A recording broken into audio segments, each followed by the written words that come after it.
ছোটবেলায় আমরা পল্লী কবি জসিমউদ্দিনের আসমানি কবিতা পড়েছি। এই ভেন্না গাছ দেখে সেই অতীতের স্মৃতি মনে পড়ে যায়। কবিতাটির কিছু অংশ আমি আপনাদের শোনাচ্ছি।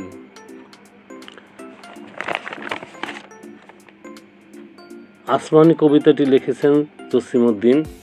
আসমানি রে দেখতে যদি তোমরা সবে চাও, রহিমদ্দির ছোট্ট বাড়ি রসুলপুরে যাও। বাড়ি তো নয় পাখির বাসা, ভেন্না পাতার ছানি, একটুখানি বৃষ্টি হলেই গড়িয়ে পড়ে পানি। একটুখানি হাওয়া দিলেই ঘর নড়বড় করে, তারই তলে আসমানিরা থাকে বছর ভরে। পেটটি ভরে পায় না খেতে বুকের কখান হাড়, সাক্ষী দিছে অনাহারে কদিন গেছে তার। কবিতায় ভেন্না পাতার ছানির কথা বলা হয়েছে। এই সেই ভেন্না গাছ।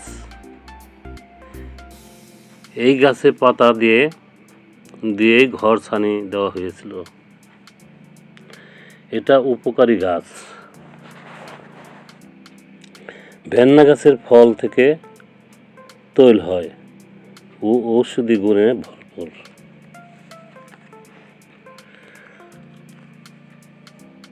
আপনাদের এলাকায় এই গাছটিকে কি নামে চেনেন?